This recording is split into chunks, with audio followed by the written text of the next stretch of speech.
Happening now at 6, a Charlotte County family is homeless after a fire guts their house. NBC2 hears from the mother of 5 children about what caused the blaze. The man accused of killing a Fort Myers man goes before a Lee County judge. NBC2 uncovers a dark secret about his lifestyle. We'll reveal it next. And hitting the streets, millions flood every avenue in Paris, rallying in support of the victims of last week's terror attacks. We'll bring you their message as the news at 6 starts now. Live. The news you count on. NBC2 News at 6. A mother, father, and their 5 children watched their home erupt in flames this morning. That fire claimed everything they own. Tonight, that mother is taking the blame for it. NBC2's Ty Russell spoke to her and joins us live in the studio with the details. Ty. Yeah, Joe, she's taking full responsibility. She's also too shaken up to go on camera. But this mom of 5 says she knocked over an oil lamp onto the Christmas tree. And this is what's left of their home of 2 years. Flames ripped through it at 4:30 this morning. This is on Bog Street near Edgewater Drive. That mom, Margot Daniel, tells me she didn't want to wake up the kids when she stepped outside to smoke a cigarette.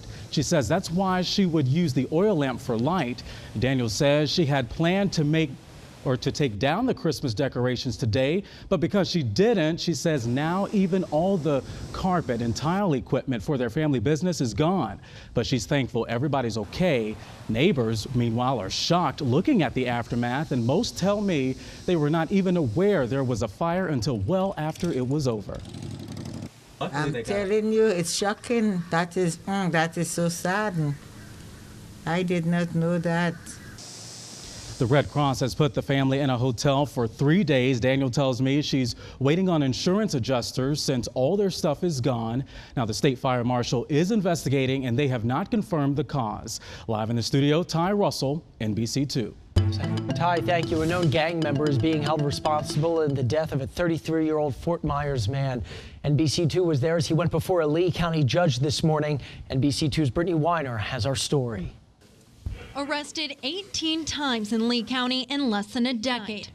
Reporting in Lee County, Brittany Weiner, NBC2. Brittany, thank you. Friends of a man hit and killed on his scooter want all drivers to put down their cell phones. These are the friends of Mark Jaquaz. Lee County deputies say he was hit and dragged more than 200 feet Friday night down Palm Beach Boulevard. Witnesses told deputies the person who hit him was on their cell phone. Friends were back today for a second time with their signs along that stretch of road near a dusty trail. They're asking drivers to avoid distractions like texting and driving. And he's the person you think that lives until they're 80, but a cell phone killed him, you know? And words can't explain it, bro. Yeah. Words can't explain it. Deputies say 18-year-old Caleb Black is the driver who hit him. At last check, he has not been charged with a crime. That crash remains under investigation. Also new on NBC2 at 6, a babysitter serving a 10-year sentence for child abuse is asking to get out of prison early. Shara Landowski took a plea deal back in 2013 after she was accused of hitting a 5-month-old in the head with a bottle. That incident happened in 2010. Prosecutors claim that the incident caused the child to become autistic. Now, months after her plea agreement, Landowski has learned the child's younger brother also has autism. According to our news gathering partners at the Naples Daily News, the babysitter is now asking her plea to be withdrawn or her prison sentence reduced by 4 years. A Collier judge is considering motions related to Landowski's case. A massive show of unity in the aftermath of terror. Cities around the globe held marches today to show their solidarity with the people of Paris who were honoring the 17 victims of 3 days of violence in the French capital. Today, France hosted the largest demonstration in the country's history with at least 3.7 million people marching for unity against terrorism, even as officials learned new information about the suspects in last week's deadly terror attacks. Mary Maloney reports. We need unity, we need to be together. Hundreds of thousands of citizens filled the streets of Paris Sunday to take part in a unity rally. I'm Mary Maloney, reporting. Officials are still looking for the alleged co-conspirator, Ayet Boumediene. They say she tried escaping to Turkey and is believed to be headed to Syria. A failed attempt to save a pelican at Waxahachie today. Crow volunteers noticed an injured white pelican in one of their ponds earlier this week. They said it's unusual for a white pelican to be without its flock.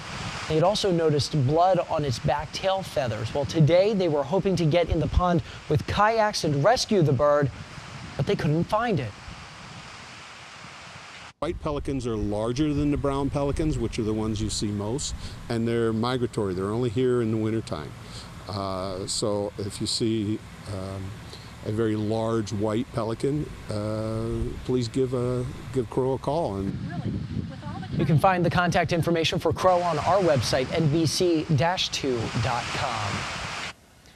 It was the ultimate blue light special. After 41 years, the Big K is closing and everything but the walls have to go.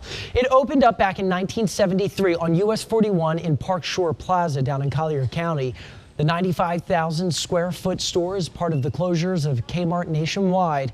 After today, the only remaining Kmarts in Collier County will be on Golden Gate Parkway in Golden Gate. Now, there are still 2 Kmarts left in Fort Myers, one on Cleveland Avenue South and McGregor Boulevard. Welcome back. Tonight, NBC2 is taking an in-depth look inside the controversial-filled Keystone Pipeline bill. That pipeline would transport oil from Canada through the U.S. down to the Gulf of Mexico. One version of the bill has already passed in the House, but President Barack Obama has vowed to veto the legislation. In November, the Senate failed by 1 vote to get the 60 votes needed to approve that pipeline. 2 Democrats voted against it. Now, this time around, with Republicans in control of both houses of Congress, the pipeline is a top priority. Supporters of the legislation say that pipeline will improve international relations and provide more U.S. jobs. Now, while those against it believe it will contribute to global warming, tomorrow the U.S. Senate is scheduled to vote on whether to approve it. Cybersecurity and internet access will be the themes in the coming week as President Obama highlights his agenda for his State of the Union address. Tomorrow, Mr. Obama will visit the Federal Trade Commission. That is where he will lay out the proposals. An executive action on identity theft, internet privacy, and technology in schools is also on tab. A day after the tail of the crashed AirAsia plane was fished out of the Java Sea, the search for the missing black boxes intensified with more pings heard. Officials are now working to put an underwater device into the area. The search team continues to look for those black boxes. The slow-moving search has been hampered by seasonal rains, choppy seas, and poor underwater visibility. 162 people were on board when that plane crashed. Only 48 bodies have been recovered. Relentless lake effect snow continued to hamper parts of northern and western New York this weekend. After about 3 days, the snow finally letting up just a little bit.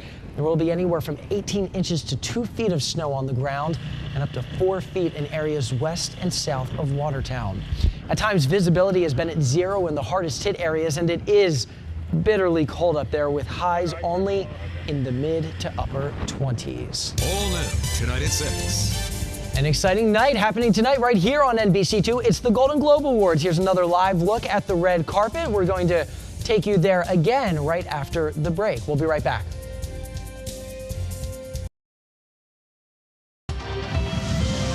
Well, mild and rather muggy conditions have stormed back into southwest Florida. We've also been seeing pop up on radar this afternoon. Wednesday, more clouds and sun. Thursday, again, the good chance for some showers. Then cooler, more sun and less humidity Friday and Saturday with highs in the low 70s.